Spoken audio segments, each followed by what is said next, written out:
दिवाली से 2 दिन पहले मैं अपने भाई से पैसे मांगने आई। वो बहुत अमीर था, लेकिन भाभी ने मुझे देखते ही कहा, तुम्हारा पति मर गया है, तो तुम सड़क पर बैठकर भीख मांगो। तुम्हें देने के लिए हमारे पास कुछ नहीं है। मेरी आंखों में आंसू आ गए।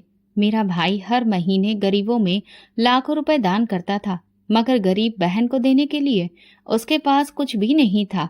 मैं भी वहीं सड़क पर बैठकर भीख मांगने लगी, ताकि लोगों को तो पता चले कि लाखों का दान करने वाले भाई के पास गरीब बहन के लिए कुछ भी नहीं है। अभी कुछ ही देर गुजरी थी कि एक गाड़ी मेरे पास आकर रुकी। मैं घबराकर वहां से खड़ी हो गई, लेकिन गाड़ी से निकलते हुए आदमी को देखकर मेरा कलेजा मुंह को आ गया। मैं वहां से भागने लगी, लेकिन उसने मैं अपनी पसंद से अरमान से शादी कर रही थी। वो मेरे साथ यूनिवर्सिटी में पढ़ता था और मुझे पसंद करता था। घर वालों को इस रिश्ते पर कोई ऐतराज नहीं था, लेकिन मेरी भाभी ने मुंह बनाया। वो इस रिश्ते से खुश नहीं थी, क्योंकि वो मेरी शादी अपने भाई से करवाना चाहती थी। उन्होंने बहुत कोशिश की कि किसी भी तरह से मेरी शादी अरमान से ना हो, मगर भाई हर तरह से मेरा साथ दे रहा था। और फिर भाभी की हार और मेरी जीत हो गई। मैं दुल्हन बनकर अरमान के घर आ गई। अरमान ने मुझे सर आंखों पर बिठाकर रखा था। वो मेरी हर छोटी सी छोटी ख्वाहिश को पूरा करने की कोशिश करता। शादी की खुशी के कुछ समय बाद भगवान ने हमें अपनी एक खास अमानत से नवाजा। मैं माँ बनने वाली थी। अरमान की खुशी तो देखने के लायक थी। वो मुझे हर वक्त सावधानी बरतने को कहता। हर समय मेरे आसपास ऐसे घूमता रहता जैसे कि मैं कोई कीमती खजाना हूँ। जब हमारे घर एक छोटा सा फरिश्ता आया तो हमारी खुशियां दुगनी हो गई थीं। एक मासूम सा बेटा जो अपनी नन्ही नन्ही हरकतों से हमारे दिल को रोशन कर गया। अरमान की आंखों में अपने बेटे के लिए बेपनाह मोहब्बत देखकर मेरा दिल खुशियों से भर जाता था। वक्त के साथ हमारे घर में और ज्यादा खुशियां आईं। एक और बेटे और फिर एक बेटी की पैदाइश ने हमारी खुशियों को दुगना कर दिया था। मैं अपने 3 बच्चों के साथ अब अपने परिवार को पूरा समझने लगी थी। हमारी जिंदगी में अगर कभी कोई कमी थी तो बस इतनी कि हम चाहते थे कि अपना कारोबार और ज्यादा बढ़े। अरमान के सपने बड़े थे। वो चाहता था कि अपने बच्चों को सब कुछ दें जिसका वो हक रखते हैं। इसी खुशी ने उसे दुबई जाने के लिए प्रेरित किया। वो कहता था कि कुछ ही साल की मेहनत के बाद हमें ऐसा मुकाम हासिल हो जाएगा जहां हमारे बच्चे किसी भी तरह की कमी का शिकार नहीं होंगे। मुझे याद है, जब अरमान दुबई के लिए रवाना हुआ था तो मैंने अपने दिल को समझाया था कि ये दूरी वक्त के साथ खत्म हो जाएगी। हर शाम मैं उसकी आवाज सुनकर खुद को तसल्ली देती कि सब ठीक है। वो हमेशा हंसते हुए कहता, रागिनी बस थोड़ा सा सब्र करो, फिर हम सब हमेशा के लिए एक साथ होंगे। मैं भी दिल में ये वादा करती कि हर हाल में उसका इंतजार करूंगी। मैं नहीं जानती थी कि जो घर मोहब्बत से भरा था वो एक दिन वीरानगी का शिकार हो जाएगा। मैं अपने 3 बच्चों के साथ साथ खुशी खुशी अपने पति के लौटने का इंतजार कर रही थी, लेकिन तकदीर मेरे लिए कुछ और ही लिख चुकी थी। अरमान के दुबई जाने के बाद जिंदगी का रंग ही बदल गया था। शुरुआत में तो फोन कॉल्स पर घंटों भर बातें हो जाती। बच्चे भी पापा की आवाज सुनकर खुश हो जाते। हर हफ्ते अरमान का पार्सल आता, बच्चों के लिए खिलौने, मेरे लिए कुछ कपड़े, कभी मेहंदी की खुशबूदार कोन, कभी छोटे छोटे तोहफे। मेरे दिल में एक अजीब सा सुकून था। वो कहता था, जल्दी ही मैं तुम्हें अपने पास बुला लूंगा, अपने हाथों से घर सजाएंगे। मैं सपनों की दुनिया में जीने लगी। एक शाम रोज की तरह मैं बच्चों को खाना खिला रही थी और उनके सोने का इंतजार कर रही थी कि फोन की घंटी बजी। मैं भागते हुए फोन उठाने गई। दिल खुशी से धड़क रहा था कि शायद अरमान ने कोई खुशखबरी सुनाने के लिए फोन किया है, मगर दूसरी तरफ कोई अजनबी आवाज थी। मैडम, क्या आप रागिनी बात कर रही हैं? मैंने उलझते हुए कहा, हाँ मैडम, हमें अफसोस है, अरमान साहब का एक्सीडेंट हो गया है। मेरे हाथ से फोन छूटते छूटते बचा। मैं कांपते हुए बोली, क्या मतलब? एक्सीडेंट? कैसे? कहाँ? दूसरी तरफ खामोशी छा गई। फिर आवाज आई, हम माफी चाहते हैं, अरमान जी का देहांत हो गया है। इस एक बात ने मेरी पूरी दुनिया जैसे रोक दी। कमरा, दीवार, जमीन सब मेरे आसपास घूमने लगे। मैं दीवार का सहारा लेकर खड़ी रही। बच्चे खेल रहे थे, हंस रहे थे और मैं एक लम्हे में अंदर से टूट गई। दिल चीखना चाहता था, लेकिन आवाज जैसे गले में फंस गई थी।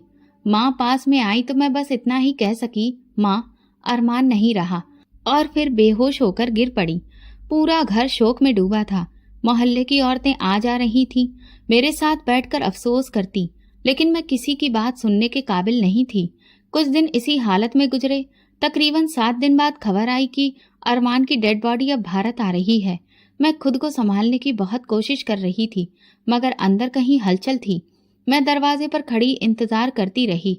जब ताबूत आया तो पूरा मोहल्ला खामोश हो गया। मेरे भाई, पापा और मोहल्ले के कुछ मर्दों ने ताबूत को लाकर अंदर रखा। मैं आगे बढ़ने लगी तो माँ ने मुझे रोक लिया। रागिनी बेटा, खुद को संभालो। मगर माँ का सहारा भी कहाँ काफी था। मैंने अचानक से ताबूत की तरफ हाथ बढ़ाया। जब कफन हटाया तो चेहरा सामने आया, वो लेकिन पहचानने के काबिल ही नहीं था। एक लम्हे के लिए लगा कि ये मेरा अरमान नहीं हो सकता, क्योंकि चेहरा इतना बिगड़ चुका था कि आंखें पहचान नहीं पाईं। मैं ताबूत के करीब बैठकर हिचकियां भरकर रोने लगी। अरमान, तुमने वादा किया था ना कि तुम वापस आओगे, ऐसे कैसे जा सकते हो? लोगों ने बड़ी मुश्किल से मुझे वहां से हटाया। अंतिम संस्कार के बाद मैं खुद को संभालने की आखिरी कोशिश कर रही थी, लेकिन दिल अंदर से खाली हो चुका था। अरमान की जलती हुई चिता को देखकर मेरा दिल बार बार चीख रहा था, अरमान वापस आ जाओ। लेकिन अब कोई भी ये आवाज सुनने वाला नहीं था। अरमान के बिना वक्त ऐसे गुजर रहा था जैसे सदियां हों। कुछ दिन बाद ससुराल वालों का व्यवहार भी बदलने लगा। जैसे पहले तसल्ली और हमदर्दी के शब्द थे, अब वहां इल्जाम और कड़वी बातें थीं। मैंने हर बात पर चुप्पी ओढ़ ली। मैं जानती थी कि इस वक्त मेरे बच्चे ही मेरा असली सहारा हैं। उनके लिए ही मुझे जीना था, उनके लिए खुद को मजबूत रखना था। एक शाम मैं बच्चों को खाना खिला रही थी कि सास मेरे पास आई और कड़वाहट से बोली, अगर तू हमारे घर न आती तो मेरा बेटा आज जिंदा होता। तेरी मनुसियत ने ही सब कुछ बर्बाद कर दिया। मैं चौंक कर उनकी तरफ देखने लगी। दिल चाहता था कि सफाई दूं, कह दूं कि मौत और जिंदगी भगवान के हाथ में है, लेकिन मेरी जुबान बंद हो गई। मैंने नजरें झुका ली और चुपचाप अपने बच्चों की प्लेटों में खाना परोसती रही। सच्चाई ये थी कि उस वक्त मेरे पास शब्द ही नहीं थे। एक दिन सास ने मोहल्ले की कुछ औरतों को बुला लिया। मैं कमरे में बैठी बच्चों को लोरी सुना रही थी कि बाहर से आवाजें आने लगी। देखा, जब से ये लड़की आई है सिर्फ बर्बादी ही बर्बादी है। पहले तो इसने अपने ससुर को बीमार किया और अब मेरा बेटा भी मर गया। भगवान बचाए ऐसी बहू से। मैं दरवाजे के किनारे खड़ी सुनती रही। दिल चाहा कि चीख कर कहूं कि ये सब कुछ भगवान के हाथ में है, लेकिन मैं चुप रही। बच्चों की तरफ देखा तो दिल खुद ब खुद सब्र की तरफ झुक गया। मैं जानती थी कि अब मेरा हर काम उनके लिए था, हर आंसू, खामोशी, हार, बर्दाश्त सिर्फ उनके लिए थी। एक दिन सास ने हद ही पार कर दी। मैं बर्तन धो रही थी कि पास आकर मेरे हाथ से बर्तन खींचते हुए बोली, अपने कपड़े उतार, निकल जा यहाँ से। तेरा साया भी अब हम पे नहीं पड़ना चाहिए। मैंने हाथ जोड़कर कहा, माँ जी, मैं कहाँ जाऊंगी, बच्चे कहाँ जाएंगे? वो गुस्से से चिल्लाई, जहाँ मर्जी हो जा, पर हमारे घर में नहीं रह सकती तू। उसी वक्त मोहल्ले की कुछ औरतें भी आ गईं। सबने मिलकर मेरा तमाशा बनाया। एक ने कहा, अरे ये तो काली बिल्ली जैसी है, जिसका रास्ता काट दे उसकी जिंदगी बर्बाद हो जाए। पहले अपने ससुर की हालत खराब की और फिर पति को भी मार डाला। मैंने आंखें बंद कर ली। हर शब्द मेरे अंदर तीर बनकर घुस रहा था। बच्चों ने जब देखा कि मैं रो रही हूँ तो वो मेरे पास आकर लिपट गए। मेरा बड़ा बेटा बोला, माँ हमें कहाँ लेकर जाओगी? मैंने खुद को मजबूत किया और कहा, जहाँ भगवान ले जाए वहीं चलेंगे। मैं चाहती थी कि मेरे पति के जाने के 40 दिन अब इस घर में ही पूरे हो जाएं, मगर मेरी सास के लिए कुछ और ही जरूरी था। कुछ दिन बाद सास ने मुझ पर एक आखिरी इल्जाम लगाया। एक दोपहर को जब मैं बच्चों के साथ बैठी थी तो वो मेरे कमरे में आई, मेरे कपड़े फेंक दिए और बहुत ही कठोर लहजे में बोली, बस कर, निकल जा यहाँ से, जा अपना ये काला साया कहीं और ले जा। मैंने उनके सामने हाथ जोड़कर कहा, मैंने कोई गुनाह नहीं किया है, भगवान गवाह है, लेकिन उनके दिल में मेरे लिए कोई जगह नहीं थी। मैंने बच्चों को पकड़ा और बाहर आंगन में आ गई। मोहल्ले के लोग तमाशा देखने के लिए खिड़कियों और दरवाजों पर खड़े थे। मैंने नजरें झुका ली और अपनी इज्जत, अपनी तकलीफ, अपने सपनों को दिल में दफन करके घर से निकलने लगी। एक बुजुर्ग औरत पास आकर बोली, बेटी भगवान बहुत बड़ा है, सब्र करो। मैंने आंखों में आंसू भरकर उनकी तरफ देखा और चुपचाप बच्चों को लेकर मोहल्ले की गलियों में निकल गई। मुसीबत में मुझे गली गली भटक कर मददगार बनने वाला कोई नहीं मिला, लेकिन मैंने अपने दिल में तय कर लिया था कि मैं हार नहीं मानूंगी। भगवान देख रहा है, वही मेरा हिसाब करेगा। जब मैं घर से निकली तो दिन का वक्त था। सूरज सिर पर था और गलियों में अजीब सी खामोशी थी, मगर खिड़कियों के पीछे चेहरे और दरवाजों के पीछे लगी नजरें मुझे महसूस हो रही थीं। मैंने अपने बच्चों को साथ लिया, सामान बस थोड़ा सा था, जिसमें कुछ बच्चों का सामान भी था। कुछ कदम चलने के बाद बच्चे थकने लगे। छोटी बेटी मेरे कंधे पर सिर रखकर सो गई थी। बड़े बच्चे दोनों लड़खड़ाते कदमों से मेरे साथ चल रहे थे। मैंने सोचा कि पुराने से पेड़ के नीचे कुछ देर बैठ जाऊं, मगर वहां दो औरतें पहले से बैठी थीं, जो मुझे देखते ही अपनी बातों का रुख मेरी तरफ मोड़ बैठी। यही है ना वो बदकिस्मत? हाँ, सुना है अपने पति को भी खा गई। अब अपने भाई के दरवाजे पर जाएगी, देखना वहां भी दरवाजा बंद होगा। ये सुनकर मेरे अंदर कुछ कुचल सा गया।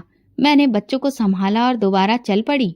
फिर सड़क के किनारे एक रेड़ी वाले ने मुझे देखा तो सिर झटक कर बोला, कुछ औरतें तो खुद ही अपना नसीब छोड़ देती हैं।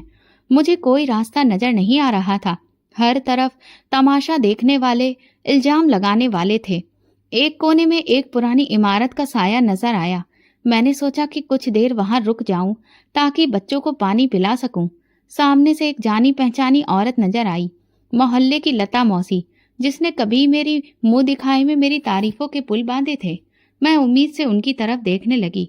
वो पास आई, मेरे बच्चों को देखा और अफसोस से सिर हिलाया, मगर फिर एक तरफ होकर कहने लगी, बेटी, लोग बातें करेंगे, अपनी इज्जत बचाकर चली जाओ यहाँ से, तुम्हें कोई जगह नहीं देगा। मैंने धीरे से सिर हिलाया, शुक्रिया कहा और आगे बढ़ गई। दिल में एक ही प्रार्थना थी कि भगवान किसी दरवाजे को मेरे लिए खोल दे। चलते चलते मुझे याद आया कि भाई का घर ज्यादा दूर नहीं है। एक नई उम्मीद पैदा हुई। मैंने बच्चों को पकड़ा और रास्ता बदल लिया। कमर भारी हो चुकी थी, मगर दिल में थोड़ी सी रोशनी थी। शायद मेरा भाई मेरा सहारा बन जाए। जब मैं भाई के घर के सामने पहुंची तो सांस फूल चुकी थी। भाई का घर अभी भी वैसा ही था, ऊंची दीवारों और बड़े गेट के साथ। दरवाजे पर पहुंचकर मैंने धड़कते दिल के साथ दस्तक दी। थोड़ी देर बाद नौकर बाहर निकला। उसने मुझे पहचान लिया, मगर चेहरे पर कोई खुशी या अफसोस के भाव नहीं थे। बस सवालिया अंदाज में बोला, कौन चाहिए? मैंने कहा, भाई से मिलना है, उन्हें बताओ कि रागिनी आई है। नौकर ने कुछ लम्हे सोचा, फिर अंदर गया और वापस आकर बोला, मैडम कह रही हैं कि भैया सो रहे हैं, बाद में आना। मेरी आंखें भीग गईं। मैंने बच्चों की तरफ देखा जो थके थके मेरे साथ खड़े थे। मैंने फिर कहा, बस एक बार कह दो कि बहन बाहर खड़ी है, बस एक झलक देखना चाहती है। नौकर अंदर गया, लेकिन जब वापस आया तो उसकी बात और भी ज्यादा कठोर थी। मैडम कह रही हैं कि परेशान मत करो, वरना गार्ड को बुलाएंगे। मेरी सांसें अटक गईं। जिन हाथों ने मुझे कभी गुड़िया लाकर दी थी, आज उसी आदमी के दरवाजे मेरे लिए बंद हो गए थे। मैंने हार नहीं मानी, गेट पर बैठ गई। बच्चों को सीने से लगाकर आसमान की तरफ देखते हुए भगवान से दुआ करने लगी। कुछ देर में भाभी खुद गेट पर आ गई। दरवाजे का छोटा हिस्सा खोला और तेज लहजे में बोली, रागिनी, इज्जत से वापस चली जाओ, यहाँ कोई जगह नहीं है तुम्हारे लिए। तुम्हारे भाई के सर पर पहले ही बूढ़े माँ बाप का बोझ है, अब तुम्हारी जिम्मेदारी वो नहीं उठा सकते। मैंने कांपती आवाज में कहा, भाभी, मैं काम कर लूंगी, घर के सारे काम करूंगी, बस एक छत दे दीजिए। मेरे बच्चों को अनाथ की तरह दर दर की ठोकरें ना खाने दीजिए। भाभी ने तंज कसते हुए हंसी और बोली, एक वक्त था तेरे तेवर देखने लायक थे, और आज हाथ जोड़ने आ गई है। माफ कर, यहाँ तेरी कोई जगह नहीं है। इतने में अंदर से माँ की धीमी सी आवाज आई, कौन है दरवाजे पर? मैंने तुरंत कहा, माँ मैं हूँ, रागिनी। भाभी ने दरवाजे के किनारे से जवाब दिया, कोई मांगने वाली है माँ जी, आप फिक्र न करें। और फिर दरवाजा जोर से बंद कर दिया। मैं जैसे पत्थर हो गई, न चीख सकी न रो पाई, सिर्फ खामोशी में डूबी रही। बच्चे भूख से बिलक रहे थे। मैंने छोटे बेटे का सिर सहलाते हुए कहा, थोड़ा सा सब्र करो बेटा, भगवान कोई रास्ता निकालेगा। घंटे 2 घंटे यूं ही गेट के बाहर गुजर गए। कुछ मोहल्ले वालों ने मुझे देख लिया। एक औरत ने धीरे से कहा, कभी जो राज करती थी आज दरवाजे पर बैठी है, वक्त का क्या भरोसा। दूसरी ने सिर हिलाकर कहा, इंसान को घमंड नहीं करना चाहिए, देखो आज वक्त ने किस मोड़ पर ला दिया। मैंने अपने दुपट्टे को अच्छे से लपेटा, बच्चों को पास में किया और उठ खड़ी हुई। दरवाजे पर आखिरी बार नजर डाली। दरवाजा अभी भी बंद था और दरवाजे के पीछे बेचेहरे छुपे थे, जिन्हें मैंने मोहब्बत दी थी, जिन पर भरोसा किया था। कदम पीछे हटाए सड़क पर निकली। ना कोई मंजिल थी, ना कोई रास्ता, बस बच्चों का हाथ पकड़े आगे बढ़ती गई। हर कदम मेरे भरोसे को तोड़ता जा रहा था। हर लम्हा मेरी हिम्मत को आजमा रहा था। एक मोड़ पर एक पुरानी दुकान नजर आई, जिसका छोटा सा सिर बाहर निकला हुआ था। मैंने सोचा यहाँ कुछ देर बैठ जाऊं, बच्चों को भी थोड़ी छांव मिल जाएगी। वहां बैठते ही एक बुजुर्ग महिला पास आकर बोली, बेटी, ये दुनिया तमाशा देखती है, अपने भगवान से मांगो, वही तुम्हारे लिए रास्ते खोलेगा। मैंने दिल से भगवान को याद किया। बूढ़ी औरत ने अपनी पोटली में से एक सूखी रोटी निकालकर मेरे हाथ में दी। बच्चों के लिए वो जैसे खजाने के जैसी थी। मैंने वो रोटी 3 हिस्सों में बांटी। बच्चों ने छोटे छोटे हाथों से रोटी थामकर खाना शुरू किया।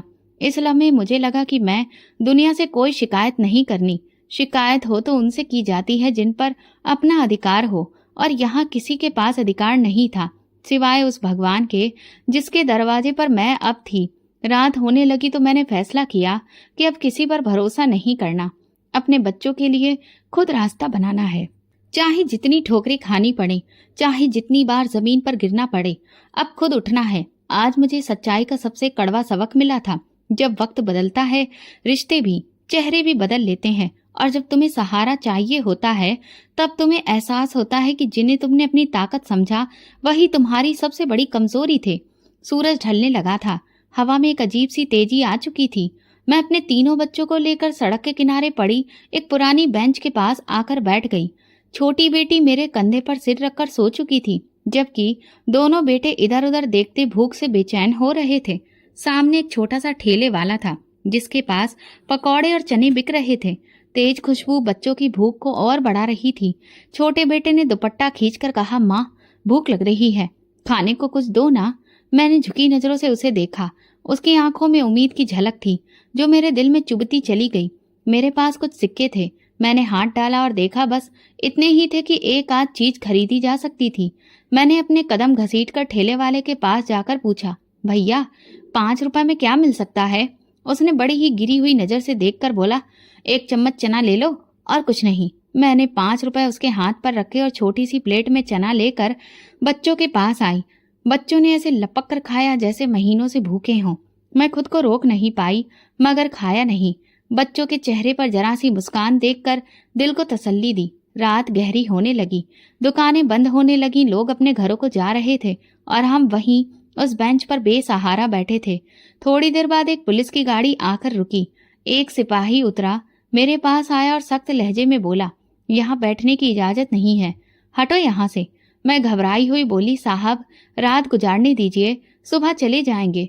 सिपाही ने हाथ नचाते हुए कहा, यहाँ सबको रहने दूं तो सड़कें भर जाएं, दफा हो जाओ यहाँ से। मेरे पास अब कोई और रास्ता नहीं था। मैंने बच्चों को उठाया, छोटी बेटी को गोद में लिया और फिर सड़क पर चलना शुरू किया। सड़क का हर कदम मेरे लिए पत्थर जैसा भारी था। कुछ देर बाद एक पुल के नीचे मजदूरों की भीड़ नजर आई। मैंने सोचा कि शायद वहां कुछ देर सहारा मिल जाए। वहां जाकर एक कोने में बैठ गई। मजदूरों ने एक नजर देखा और अपनी बातों में मगन हो गए। एक बूढ़े मजदूर ने तरस खाकर एक पुरानी दरी हमारी तरफ फेंकी और कहा, बहन, बच्चों को इस पर बिठा दो, जमीन ठंडी है। मैंने उन्हें शुक्रिया अदा किया और दरी बिछाकर बच्चों को सुला दिया। कुछ देर बाद एक औरत अपने 3 बच्चों के साथ वहां आई। उसके कपड़े भी फटे हुए थे, मगर आंखों में एक अजीब सी चमक थी। वो मेरे पास बैठते हुए बोली, इधर नई आई हो क्या? मैंने हाँ में सिर हिलाया। उसने कहा, ये हमारी दुनिया है बहन, सड़क, पुल और जहाँ छांव मिल जाए वहीं घर। उस औरत ने अपनी पोटली से 2 सूखी रोटियां निकाली और एक मेरे सामने रख दी। लो बहन, भूखी होगी, बांट लो अपने बच्चों के साथ। मैं इनकार करना चाहती थी, मगर उसने जबरदस्ती रोटी मेरी तरफ बढ़ा दी। मैंने बेबसी से शुक्रिया कहा और बच्चों के मुंह में निवाले देने लगी। आज पहली बार मैंने जाना कि भूख की शिद्दत इंसान की इज्जत को कैसे रुला देती है। रात के आखिरी पहर एक कुत्ता पास आकर भौंकने लगा। बच्चे डरकर मुझसे लिपट गए। मैंने हाथ से कुत्ते को दूर भगाया। एक मजदूर ने कहा, बहन, सड़क पर रात गुजारने वाले का सबसे पहला दुश्मन यही जानवर होता है, इसीलिए सावधानी रखना। सुबह की पहली किरण ने कुछ भी नया नहीं बदला। सड़कें वही थी, हवा वही थी, सिर्फ मेरे अंदर एक फैसला पक्का हो चुका था। अब मैं भीख मांगने से भी नहीं शर्माऊंगी। अपने बच्चों के लिए हर दरवाजा खटखटाऊंगी, हर बेइज्जती बर्दाश्त करूंगी, मगर इन्हें भूख से नहीं मरने दूंगी। मैंने बच्चों को तैयार किया, बेटी के बाल बांधे, छोटे बेटे को झाड़ा और एक बेटे का हाथ पकड़ भगवान का नाम लेकर पास के बाजार की तरफ का रुख किया। वहां रोज दर्जनों लोग आते थे। शायद कोई भगवान का बंदा हमारी हालत पर रहम खा जाए। बाजार के किनारे एक बेंच खाली थी। मैंने बच्चों को वहां बिठाया, खुद झिझकते हुए बाजार में चलना शुरू किया। दुकानदारों के पास जाकर कहती, भैया कुछ दे दीजिए, भगवान तुम्हें खुश रखेगा। किसी ने दुत्कारा, किसी ने नजर उठाकर भी नहीं देखा। कोई खाली हाथ लौटा देता, कुछ लोग रहम करके कुछ सिक्के फेंक देते और कुछ ताना मारते। आजकल तो भिखारी इतने ज्यादा हो गए हैं कि क्या कहें। जवान औरतें भी भीख मांगने निकलेंगी तो फिर यही होगा। मेरे कदम कांटों भरे रास्ते पर थे, मगर अब दिल पत्थर का हो चुका था। दिन ढलने तक जितने पैसे इकट्ठे हुए, उनसे 2 वक्त की रोटी का बंदोबस्त किया। बच्चों ने खाना खाते ही मुस्कुराकर मेरी तरफ देखा। उस एक लम्हे ने मेरी सारी थकान उतार दी। बाजार के किनारे एक कोने में बैठे कई दिन हो गए थे। अब तो वहां के दुकानदार और ग्राहक मेरे बच्चों समेत मुझे पहचानने लगे थे। सुबह सवेरे जब बाजार खुलता, मैं बच्चों को साथ लेकर एक तरफ बैठ जाती और अपनी झुकी हुई नजरों के साथ लोगों के सामने हाथ फैला देती। कुछ लोग अपनी व्यस्तता में मुझे नजरअंदाज कर देते, कुछ थोड़े सिक्के डाल देते और कुछ तानों भरी निगाहों से देखकर हंसते। एक नौजवान जोड़ा मेरे करीब से गुजरा। लड़की ने धीरे से कहा, देख कैसी बनावटी शकल बनाई हुई है, हाथ में बच्चे उठा रखे हैं ताकि तरस आए। लड़के ने हंसकर कहा, यही तो कारोबार है आजकल, आसान कमाई का। मेरे कानों में ये शब्द तीर की तरह चुभ गए। मैंने अपने दुपट्टे को मजबूती से ओढ़ लिया और नजरें नीचे करके बैठ गई। उनकी बातों का जवाब देने का हौसला मुझ में नहीं था। बच्चों की भूख और मजबूरी मेरी जुबान को बंद कर चुकी थी। धूप तेज हो रही थी। छोटे बेटे ने पानी मांगा। मैंने आसपास नजर दौड़ाई तो सामने ठेले पर पानी की बोतल दिखाई दी। मैंने झोली में हाथ डाला, सिक्के इकट्ठे किए, उनमें से कुछ बचे हुए थे। हिचकिचाते हुए पानी की बोतल खरीदी। तीनों बच्चों ने ऐसे पानी पिया जैसे कई दिनों की प्यास हो। बाजार में एक जगह छोटा सा होटल था। अक्सर वहां के नौकर खाना बचा हुआ मुझे दे देते थे। मैं दिल ही दिल में उनकी शुक्रगुजार थी। एक दिन होटल के मालिक ने मुझे करीब बुलाया। सुनो, ये जगह सड़क के किनारे है, यहाँ से उठ जाओ, ग्राहक गुस्सा हो जाते हैं। मैंने हाथ जोड़कर कहा, साहब मैं किसी के सामने बैठकर भीख नहीं मांगती, बस एक कोने में बैठी हूँ। मगर उसने सख्ती से कहा, बात समझ लो वरना पुलिस को बुला लूंगा। मैं खामोशी से बच्चों को उठाया और बाजार के दूसरे कोने में जा बैठी। हर जगह हर इंसान का दिल इतना बड़ा नहीं होता कि किसी की मजबूरी को समझे। कभी कोई अमीर औरत बड़ी शान से शॉपिंग करती और मेरे पास से गुजरते हुए नाक सिकोड़ती। एक दिन एक औरत ने अपने बच्चों को मेरे करीब से गुजरते हुए सख्ती से खींच लिया और कहा, ये लोग गंदे होते हैं, दूर रहो इनसे। मेरा दिल चाहा कि कहूँ गरीबी गंदगी नहीं होती, मगर अल्फाज गले में अटक गए। मैंने सर झुका लिया। कभी कभार कोई नरम दिल वाला आ जाता, कुछ खाने को दे जाता। एक दिन एक बुजुर्ग आदमी करीब आया। उसने एक रोटी और कुछ सिक्के मेरे हाथ पर रखते हुए कहा, बेटी हिम्मत ना हारना। मैंने आंखों में नमी के साथ शुक्रिया कहा। ऐसे लम्हे मेरी बिखरी हुई हिम्मत को थोड़ा थोड़ा जोड़ देते थे। बाजार के एक कोने में सब्जी बेचने वाले भी बैठते थे। एक दिन जब मैं वहां से गुजरी, एक सब्जी बेचने वाले ने आवाज दी, सुनो बहन, कुछ बचे हुए टमाटर ले जाओ, सब्जी बना लेना। मैंने खुशी खुशी शुक्रिया कहा और वो खराब टमाटर उठा लिए। ये छोटे छोटे सहारे मेरी जिंदगी में बड़ा सहयोग करते थे। बच्चों का हाल दिन ब दिन खराब होता जा रहा था। कभी बुखार, कभी खांसी। मैंने कोशिश की कि किसी दवा खाने जाऊं, मगर दवाइयां खरीदने के पैसे कहाँ से आते। मैं खुद ही जड़ी बूटियों से इलाज करने की कोशिश करती। कभी ठीक हो जाते तो कभी दोबारा बीमार हो जाते। दिन ऐसे ही गुजर रहे थे, कभी उम्मीद की किरण, कभी मायूसी की चादर। लेकिन मैं खुद से कहती, बच्चों के लिए हर जिल्लत सहूंगी, हर जख्म बर्दाश्त करूंगी, मगर इन्हें भूखा नहीं सोने दूंगी। बाजार की सड़कों पर बैठे बैठे मुझे हफ्ते गुजर चुके थे। अब लोगों के चेहरों से एक ही नजर में समझ आ जाता था कि कौन महज तमाशा देखने आया है और कौन वाकई दिल में हमदर्दी रखता है।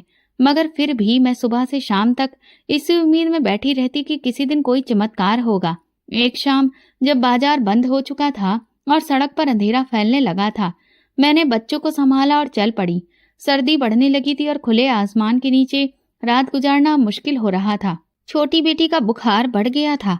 उसका छोटा सा जिस्म मेरे कंधे पर पड़ा रहता और वो कभी हल्की सी सिसकारी मारती, कभी कांपती। चलते चलते मेरी नजर एक खाली दुकान पर पड़ी। दरवाजा टूटा था और अंदर कचरे के ढेर लगे थे।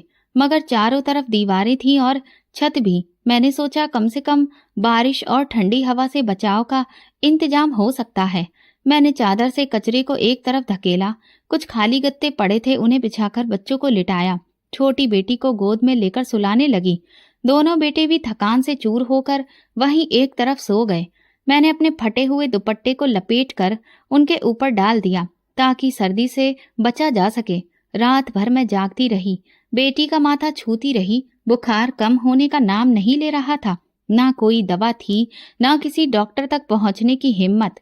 एक बार दिल में आया कि किसी अस्पताल के सामने जाकर बैठ जाऊं, मगर बगैर पैसे के वहां कोई हाल चाल पूछता भी नहीं। सुबह छोटे बेटे ने रोते हुए कहा, माँ भूख लग रही है। मैंने अपने खाली दामन की तरफ देखा। पिछले दिन जमा किए गए चंद सिक्के भी खत्म हो चुके थे। कोई खाने की चीज नहीं थी।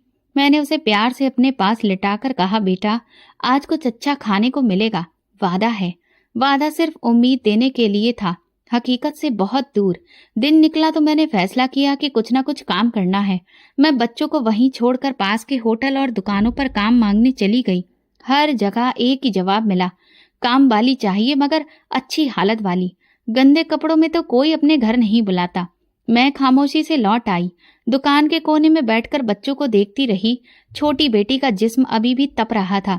दिल चाहा कि खुद को नोच लूं, मगर सब्र के सिवा कोई रास्ता नहीं था। धूप तेज हुई तो मैंने दुकान के सामने कपड़ा बिछाकर मांगना शुरू किया। कुछ लोग गुजरे, किसी ने 5 रुपए फेंके, किसी ने 1-2 बिस्किट रख दिए। मैंने जल्दी से वो सिक्के समेटे। शाम होते ही थोड़ी सी दाल और 2 रोटियां खरीदी। बच्चों के सामने जब खाना रखा तो उनकी आंखों में खुशी देखकर लगा जैसे दुनिया की सारी दौलत मेरे पास आ गई हो। वे नन्हे हाथों से दाल में रोटी डुबो डुबो कर खाने लगे। मैं खुद को भी एक डोली देकर रुक गई ताकि ज्यादा खाना बच्चों के पास हो। इस दौरान एक दिन वहां के सब्जी वाले ने मुझे बुलाया, बहन कल से कुछ बची हुई सब्जियां दे दिया करूंगा, तुम खुद सब्जी बना लेना। मेरे दिल को थोड़ा सा सुकून हुआ। हर रात इस खाली दुकान में लौटती, बच्चों को गोद में लेकर उनके साथ लेट जाती, आने वाले कल के बारे में सोचती। कभी कभी दुकान के पास से कोई अमीर गाड़ी गुजरती, अंदर बैठे बच्चे मजे से हंसते खाते। मेरे बच्चे हसरत भरी नजरों से उन्हें देखते, लेकिन मैं जल्दी से उनका ध्यान भटकाने की कोशिश करती। देखो हम भी एक दिन गाड़ी में घूमेंगे। बड़ा बेटा मासूमियत से कहता, माँ कब? मैं हल्की मुस्कान के साथ जवाब देती, जल्द ही, बस सब्र करो। दिन पर दिन गुजरते जा रहे थे। छोटी बेटी की हालत बिगड़ती जा रही थी। एक दिन अचानक वो बेहोश हो गई। मैं घबराकर उसे उठा लाई, दौड़ते हुए दवा खाने की तरफ भागी। वहां डॉक्टर ने एक नजर देखा और बोला, बुखार पुराना हो चुका है, दवा और ड्रिप की जरूरत है। पैसे हैं? मेरे चेहरे की बेबसी देखकर उसने कंधे उचका दिए। बहन बगैर पैसे के इलाज नहीं हो सकता। मैं वापस लौटते हुए सोचती रही, ये दुनिया पैसे की है। मोहब्बत, हमदर्दी, सब बातें अब सिर्फ किताबों में रह गई हैं। दुकान पर आकर बेटी को जमीन पर लिटाया। रात भर उसका माथा सहलाती रही। अगली सुबह वो जरा बेहतर थी। कमजोरी अभी भी थी मगर आंखें खुल गई थीं। मैंने सोच लिया था कि अब बच्चों को सड़कों पर नहीं घसीटूंगी। जितना भी मांगूं कमा सकूं, लेकिन दुकान को अपना छोटा सा आशियाना बनाकर उन्हें यहीं रखूंगी। मेरी भूख, मेरी थकान, मेरी बेइज्जती, सब कुछ मेरे बच्चों के लिए कुर्बान है। सर्दियों की एक दोपहर थी। बाजार में भीड़ कुछ कम थी। मैं अपने कपड़े का टुकड़ा बेचकर बच्चों के साथ एक कोने में बैठी थी। हाथ में एक पुरानी सी प्याली थी जिसमें चंद सिक्के जमा हो चुके थे। बच्चों को बार बार समझा रही थी कि ज्यादा शोर न करें ताकि कोई हमें डांटे नहीं। इसी दौरान सामने से एक बड़ी और चमचमाती गाड़ी आई। मेरी आदत थी कि नजरें झुका लेती थी, क्योंकि अक्सर ऐसे लोग हमारी तरफ देखना भी गवारा नहीं करते। गाड़ी धीरे धीरे मेरे करीब रुकी। दरवाजा खोला, एक शख्स बाहर निकला। मैंने एक नजर देखा और सांस रुक गई। वो चेहरा जो मैं ख्वाबों में देखती रही थी, जो मेरी हर सोच में था, वो अरमान था। बिल्कुल उसी जैसा, बल्कि शायद उससे भी बेहतर हालत में। मेरी आंखें यकीन करने से इनकार कर रही थीं। मैं जल्दी से बच्चों को दुकान में छुपा लिया और उठ खड़ी हुई। धड़कते दिल के साथ उसकी तरफ बढ़ी। कुछ फासले पर जाकर आवाज दी, अरमान। उसने मेरी तरफ देखा। मैंने उम्मीद भरी नजरों से उसे देखा, शायद वो मुझे पहचान ले, मगर उसके चेहरे पर कोई हैरत, कोई पहचान नहीं थी। उसने उलझन से मेरी तरफ देखा और बोला, देखकर नहीं चलती, सड़क पर बैठकर रास्ता रोकती हो। मेरी दुनिया एक बार फिर से हिल गई। मैं लड़खड़ा गई। आवाज में कहा, अरमान मैं हूं रागिनी। तुम्हारी रागिनी? उसने ताज्जुब से मुझे ऊपर से नीचे तक देखा और सख्ती से बोला, क्या बकवास कर रही हो? मैं कोई अरमान नहीं, मेरा नाम रविंद्र है। मैंने उसकी आंखों में झांकने की कोशिश की, जैसे वहां कहीं कोई सच छुपा हो। अरमान, ये बच्चे तुम्हारे हैं, देखो इन्हें। उसने गाड़ी मेरी तरफ बढ़ाते हुए कहा, सुनो, तमाशा मत बनाओ, ये सड़क सबकी नहीं होती। मेरी टांगें कांपने लगी। मैं बमुश्किल बच्चों के पास वापस आई। दिल चाह रहा था कि चीखूं चिल्लाऊं, मगर सच्चाई ने मेरे लफ्ज सिल दिए थे। लोग मुझे हैरत से देख रहे थे। कुछ ने कहा पागल हो गई है शायद। किसी ने कहा भला ऐसा कब होता है, जो मर गया वो वापस कैसे आएगा। मेरी नजरें उस गाड़ी को देख रही थी जो अब दूर जा चुकी थी, लेकिन मेरा दिल वहीं टिक गया था, उस लम्हे में जहां पर हकीकत और ख्वाब डगमगा गए थे। मैं बच्चों को संभालते हुए वापस दुकान की तरफ लौटी। छोटी बेटी ने पूछा, माँ वो कौन था? मैंने उसके सिर पर हाथ फेर कर कहा, कुछ नहीं बेटा, बस एक सपना था। अगले दिन दिल में अजीब सी बेचैनी थी। मैं उसी जगह वापस गई, शायद वो फिर आए, शायद कोई वजह मिले। कुछ देर बाद वाकई गाड़ी दोबारा आती दिखाई दी। मेरा दिल तेज धड़कने लगा। मैंने अपनी जगह से उठकर सड़क के किनारे खड़े होने की हिम्मत की। गाड़ी रुकी, वही शख्स उतरा। आज उसने मुझे देखा तो कुछ लम्हों के लिए रुका। मैंने मौके का फायदा उठाते हुए तेजी से आगे बढ़कर कहा, अरमान प्लीज मेरी बात सुनो। वो सख्त लहजे में बोला, कितनी बार कह चुका हूं, मैं तुम्हें नहीं जानता, दफा हो जाओ यहाँ से। मैंने उसका गिरेबान पकड़कर कहा, अगर तुम अरमान नहीं हो तो तुम्हारी आंखें क्यों वही हैं, तुम्हारी आवाज क्यों वैसी है? वो हाथ झटक कर पीछे हटा और गाड़ी में बैठते हुए बोला, पागल औरत हो, मेरा पीछा छोड़ दो। और गाड़ी तेजी से रवाना हो गई। उंगलियां हवा में रह गईं, आंखों में आंसू थे। उस दिन बच्चों ने कुछ भी नहीं खाया। मैं भी चुपचाप बैठी रही, दीवार को घूरती रही, सोचती रही अगर वो अरमान है तो मुझे क्यों नहीं पहचानता, अगर नहीं है तो उसकी आवाज बिल्कुल अरमान जैसी क्यों है, और उसकी मौजूदगी मुझे अरमान के होने का एहसास क्यों दिलाती है। अगले कुछ दिन मैंने इसी सोच विचार में गुजारे। अब मैं भीख मांगती और ज्यादा सड़क पर नजर दौड़ाती, हर चमचमाती गाड़ी को देखती, हर अजनबी चेहरे में अपने पति की झलक तलाश करती। एक दिन एक भिखारी मेरे पास आकर बैठ गया। उसने मेरी हालत देखी और कहा, बेटी, कभी कभी जो हम देखते हैं वो पूरा सच नहीं होता। भगवान से प्रार्थना करो और उनसे सच्चाई के लिए कहो, सब कुछ खुद तुम्हारे सामने साफ आ जाएगा। मैंने अपनी उंगलियों से प्रार्थना के लिए हाथ जोड़े और दिल से कहा, हे भगवान, अगर ये मेरा वही अरमान है तो सच्चाई को मेरे सामने ले आओ, अगर नहीं है तो मेरे दिल से ये उम्मीद निकाल दो। अब हर लम्हा एक नई बेचैनी के साथ गुजर रहा था। सच्चाई का सामना होना बाकी था और मैं उस घड़ी का इंतजार कर रही थी जब ये परत पूरी तरह खुलेगी। अरमान को देखने के बाद मेरा दिल चैन नहीं ले रहा था। हर दिन उम्मीद और बेयकीनी के बीच गुजरा। मैं जानती थी कि जो मैंने देखा वो कोई धोखा नहीं था, मगर उसका इनकार, उसकी बेरुखी मुझे अंदर से तोड़ रही थी। फिर भी मैं हार नहीं मानी। एक दिन मैंने हिम्मत करके इस सड़क पर अपनी जगह बदल ली जहां से वो अक्सर गुजरता था। बच्चों को दुकान पर छोड़कर मैं अकेली वहां उसके रास्ते में खड़ी हो गई। गाड़ी आकर रुकी तो मैं दौड़कर उसके दरवाजे के पास जाकर बोली, अरमान, एक बार मेरी आंखों में देखो, सच्चाई छुप नहीं सकती। उसने बड़ी ही बेरुखी से कहा, कितनी बार कह चुका हूं, मैं अरमान नहीं हूं, मैं रविंद्र हूं। अपनी इज्जत का कुछ ख्याल करो और दफा हो जाओ यहाँ से। मैं फिर बोली, अगर तुम अरमान नहीं हो तो फिर क्यों मेरी आत्मा तुम्हें पहचान रही है? क्यों मेरे दिल में ये यकीन है कि तुम ही मेरे वही अरमान हो? उसके चेहरे पर एक लम्हे को उलझन उभरी, फिर वो तुरंत संभल गया। उसने दरवाजा बंद किया और गाड़ी आगे बढ़ा ली। मैं धूल में लिपटी खड़ी रह गई। बच्चों की मासूम नजरें अब सवाल करने लगी थी कि मैं क्यों रोज खाली उम्मीद लेकर वापस आती हूँ। 2 दिन बाद इस सड़क पर एक अजीब वाकया हुआ। मैंने उसे पुरानी किताबों की दुकान के बाहर खड़े देखा। वो किसी किताब को ध्यान से देख रहा था। मेरे कदम अपने आप ही उसकी तरफ बढ़ने लगे। अचानक दुकान वाले ने जो पुरानी हिंदी की किताब उसके हाथ में दी, जैसे ही उसने वो किताब खोली, एक तस्वीर उसमें से निकल पड़ी। उस तस्वीर में मैं और अरमान साथ थे, हमारी शादी के दिन की तस्वीर। मैं दूर खड़ी सब कुछ देख रही थी। अरमान की आंखें तस्वीर पर जम गईं, उसके हाथ कांपने लगे, चेहरे पर हैरत, दर्द और उलझन एक साथ फैल गई। मैं हिचकियां छिपाते हुए बोली, देखा, ये तुम हो और ये मैं हूं। वो चौंक कर मेरी तरफ देखने लगा। उस अब की बार उसकी नजर खाली नहीं थी, उसमें पहचान थी। ये मैं हूं? उसकी आवाज भारी हो गई।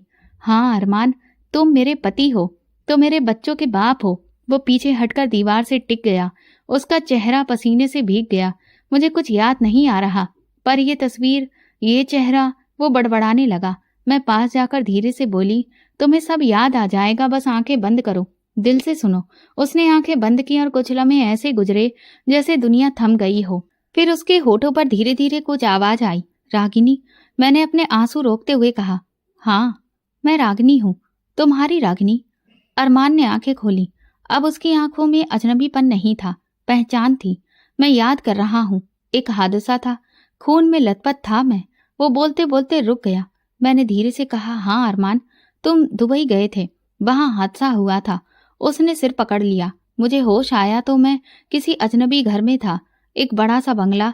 उन लोगों ने कहा कि मैं उनका बेटा हूँ। मैंने खुद को आईने में देखा तो मुझे कुछ याद नहीं आ रहा था। मेरी आंखें भर आईं। वो बोलता रहा, उनका असली बेटा हादसे में मर गया था और मुझे अपनी पहचान के बारे में कुछ भी याद नहीं था, इसलिए मेरी पहचान कभी पता नहीं चल पाई। फिर उन्होंने मुझे अपना बेटा मान लिया, क्योंकि मैं तो सब कुछ भूल चुका था और मैंने भी खुद को उनका बेटा समझ लिया। मैंने आंसू साफ करते हुए कहा, दिल ने तुम्हें मेरी तरफ खींच लिया अरमान। दीवार से टेक लगाए वो खड़ा रहा। रागिनी, मैं तुम्हें और अपने बच्चों को भूल गया था। मेरा दिल बेचैन होता था, मगर समझ नहीं पाता था कि क्यों। अब समझ आया कि मैं क्यों अधूरा था। वो जमीन पर बैठ गया और मैं पास आकर बैठ गई। हम दोनों के बीच बस सिसकियों की आवाज थी। दर्द का एक खामोश समंदर था। अरमान ने मेरी तरफ देखा और कहा, मुझे माफ कर दो रागिनी, मैं नहीं जानता था कि मेरे भूल जाने से तुम पर क्या बीती होगी। मैंने हल्की आवाज में कहा, मैंने कभी तुमसे शिकायत नहीं की, बस तुम्हारे वापस आने की प्रार्थना की थी और भगवान ने मेरी प्रार्थना सुन ली। वो बच्चों की तरफ देखने लगा। मेरी गोद में बेटी सो रही थी। ये मेरे बच्चे हैं? वो धीरे से बोला, हाँ, तुम्हारी औलादें, तुम्हारी अमानत है। उसने बेटी के माथे पर हाथ फेरा, जैसे कोई खोई हुई दुनिया दोबारा से पा ली हो। सच्चाई का बोझ बहुत हल्का हो चुका था। राज खुल चुका था। मैंने दिल से शुक्र अदा किया कि किस्मत चाहे जितनी ठोकरें दे, सच्चाई हमेशा अपना रास्ता ढूंढ ही लेती है। जब अरमान को सब याद आया तो हम दोनों एक लंबे वक्त के बाद एक दूसरे के सामने ऐसे बैठे जैसे सदियों की दूरी एक लम्हे में खत्म हो गई हो। अरमान ने बच्चों को गोद में उठाया।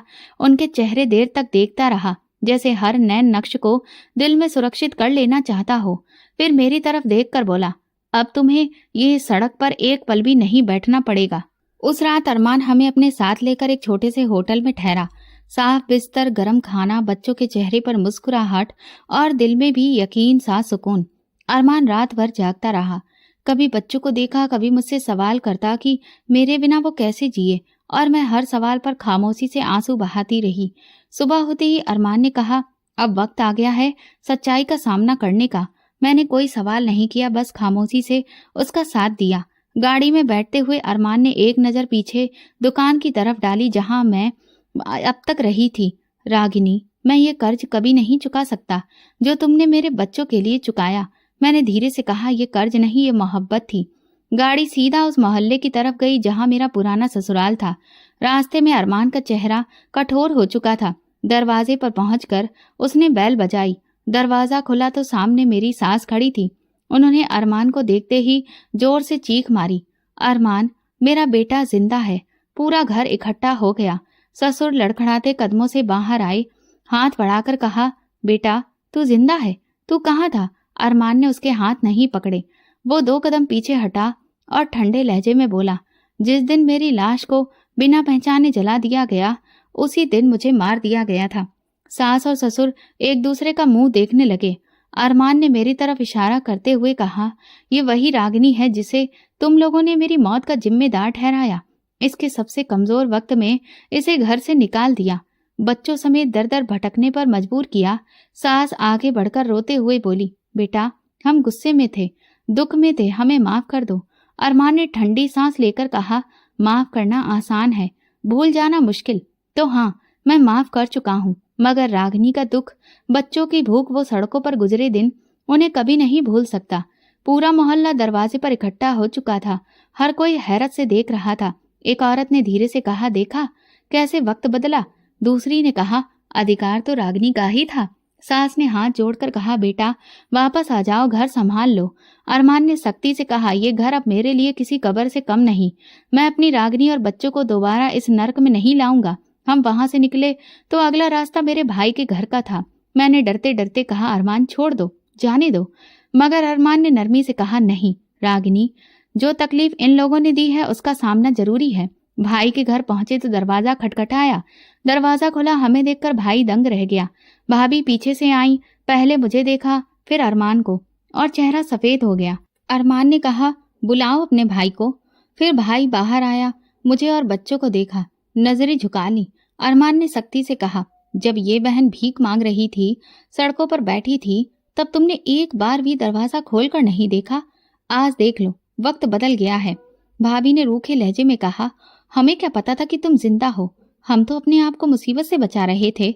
अरमान ने तंजिया मुस्कान के साथ कहा, मुसीबत से बचने के चक्कर में इंसानियत भूल गई। भैया ने बड़ी मुश्किल से कहा, माफ कर दो रागिनी, गलती हो गई।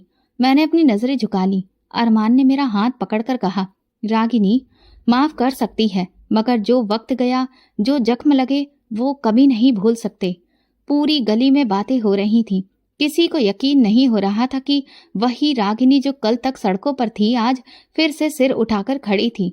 अरमान ने बच्चों को गाड़ी में बिठाया और मेरी तरफ देखकर कहा, अब हम नई जिंदगी शुरू करेंगे, एक ऐसी जगह जहां तुम्हें और बच्चों को कभी अतीत की तकलीफ याद ना आए।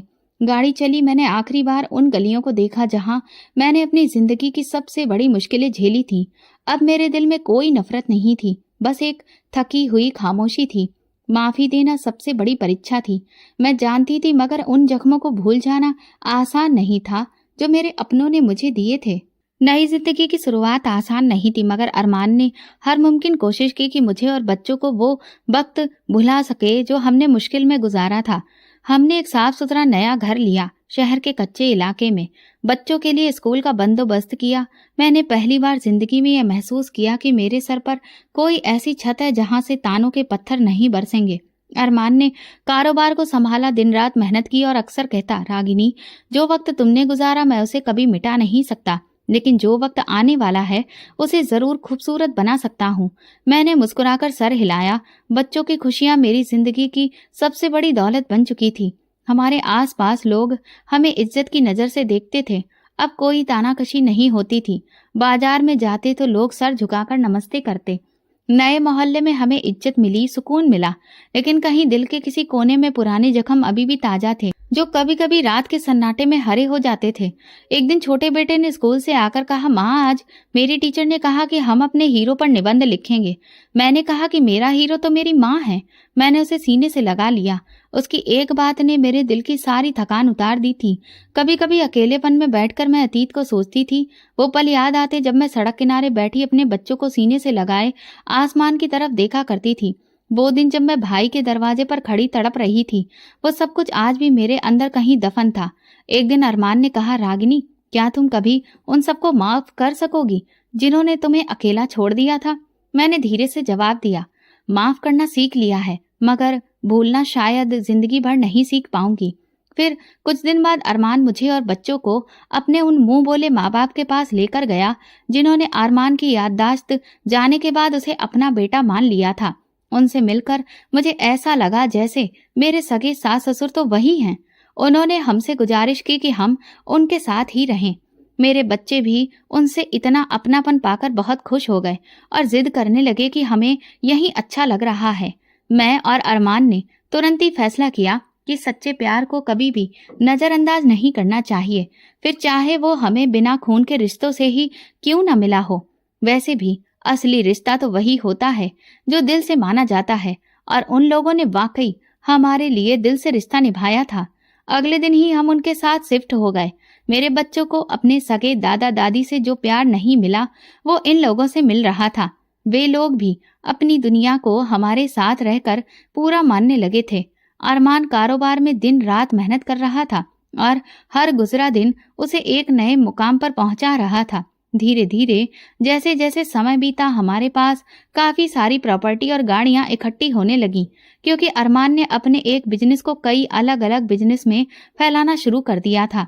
जब हमारी तरक्की के चर्चे शहर में फैलने लगे तो मेरे भाई भाभी ने एक बार फिर से हमसे रिश्ता जोड़ने की कोशिश की, लेकिन हम बहुत अच्छे से जानते थे कि ये रिश्ता हमसे नहीं, हमारे पैसों से जोड़ा जा रहा है, और इसीलिए हमने उनसे कोई भी रिश्ता रखने से साफ इनकार कर दिया।